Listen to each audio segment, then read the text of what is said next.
Greetings everyone and welcome back at Taroko Double Railways with me Elizabeth, and today we are going to look at a small little diesel loco, and yes, it's yet another Hornby loco, and this is the Ruston Rowntree and Company Hornby code R3895 Rowntree and Company Limited, Ruston and Hornsby, 88DS 040 class 88 HP, and the name Ken Cooke No.3, double O gauge, DCC ready, and a great little loco and great addition to my layout.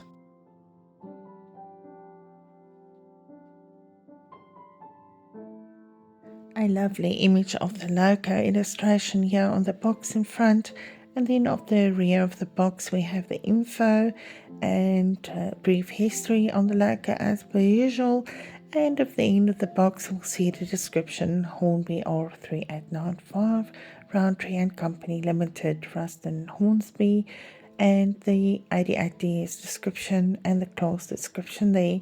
And obviously, as usual, we have the pamphlet and some accessories, which includes the two end couplers which were not pre-fitted, and we have to fit those as we can see in the packet, and then also some tension blocks. And I've heard with regards to tension blocks, you've got to be very careful when you fit those because they sometimes have a tight fit, and to get them out is not as easy, and without damaging the loco, rather not do it. So rather be sure you want to do that.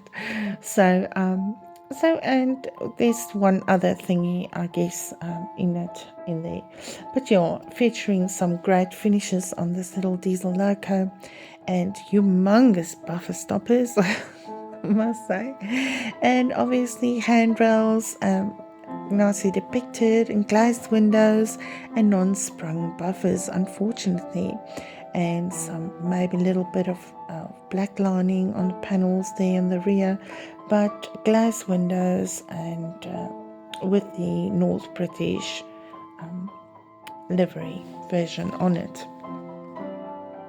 And I must say, between this one and the brewery, I think it was a brewery or some other industrial loco that I saw, which was in kind of like a yellow finish. This one's windows, the rear windows, are open, and what a pleasure to see that. And the yellow one I saw was completely blocked off, and I believe it was a mistake from Hornby. But yeah, sadly, I'm sorry for the people that purchased that loco, because that was not really accurate. But on this one it's fully accurate, and I was very happy with my choice at the end of the day. And as we're seeing it running here, I had no issues with it running over points and crossings and anything like that. It's quite happy with this little loco. And let's look at the size comparison here. We can see it's almost the same size as the Picket, if not identical size. So wow, amazing. The Picket actually almost looks bigger than this little diesel loco. It's so cute and minute. It's just a must-have for my layout. And I've seen a video of one that somebody bought privately, and I just thought to myself, this is one of those little diesel shunters that I would like to add to my collection. And so be it. And yes, what a nice birthday gift to myself. I went ahead and I got it. So wow, this is the reason why I went for this version: the red buffer and the loco hook and this plug space in it, and the end coupler and the lamp on the back and the top is visible, and the cab front light also standing out nicely depicted, and the buffer beam, and obviously non-sprung buffers and blackened out very nicely. And there is also pattern riveting that's visible there on the chassis and also on the block, and obviously the name nicely depicted, and the little horn stands out proudly, and also the cable that's fitted and is detailed, and also black handles that's visible, and the die-cast chassis, which adds a little bit of weight to this little loco, and also the axle boxes, and also the 3-pole motor, I believe, and a 6-pin socket DCC, and the chassis is easily removable with 4 screws only to open it. So having said that, let's jump now into the history of this Ruston Hornby.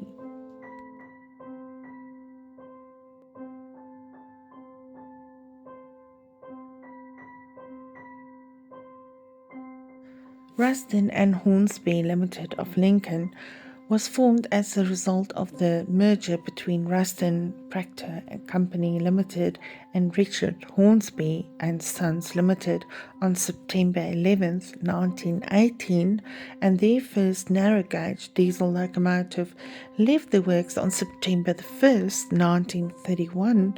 In the summer of 1932, production was moved to the larger Baltham Works, where the firm were eventually to become Britain's larger builder of diesel locomotives, with over 6,500 being built by the time of production and when it ceased in 1969.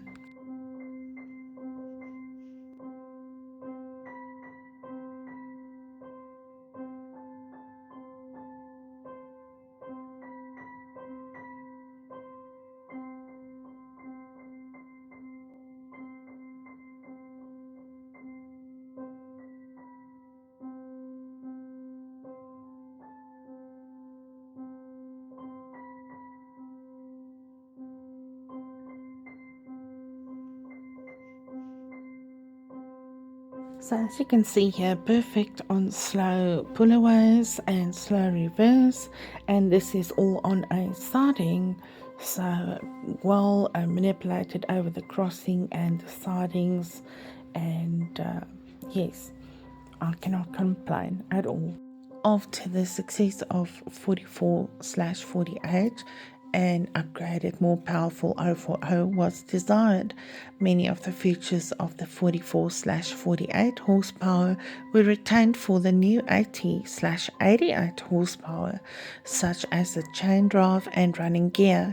A new type of transmission was fitted along with Westinghouse air brakes. The new power unit, Ruston's own 4 VPB, delivered 808 horsepower and 1000 RPM, and was later supplanted by Ruston's improved 4VPH, and that delivered 888 horsepower, but it required compressed air to be injected into the cylinders to be able to start. While running, an air reservoir was kept charged via the braking system, but after standing idling for a period, a secondary source was required to recharge the reservoir. This was achieved using a small 1.5 horsepower donkey engine, giving rise to a distinctive raised cover on the right-hand side. So on the right-hand side, and a distinctive raised cover on the right-hand side of the engine compartment that differed in size and placement depending on the make of the engine used. In 1941, Ruston's locomotive classifications were changed, with the 80/88 horsepower become the BBDS and the final 88DS 518494, and it left Baltham Works in 29 November 1967, bringing to an end the production run of 271 locomotives. Ruston, the locomotive we have here on the layout today, number 441934, was built new for Rowntree and Company Limited of York, being delivered on April 1960, and in 1979 the York factory bought a new D60 locomotive, 060 locomotive, and number 3 was transferred to Rowntree's foundry in Newcastle.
Rail services at Fountain came to a halt, and on the 30th of January 1987, with number 3 being handed over to the North York Moors Railway for preservation, and after some years being moved about, in 2013 it was purchased by 2 members of the Derwent Valley Light Railway, Glennis and Tony Firth. 441934 has now been named King Cooke in honour of the former Rowntree York's employee, D-Day veteran and holder of France's highest military honour, the Legion d'Honneur. And yes, coming to that, so this locomotive is preserved and saved, and it is still being enjoyed. And what a pleasure to have something like this on my layout, and I'm fortunate I can be for this. And yes, thank you so much everyone for visiting me once again at Taraka AA Railways, and wishing you all the best as usual. Regards, Elizabeth.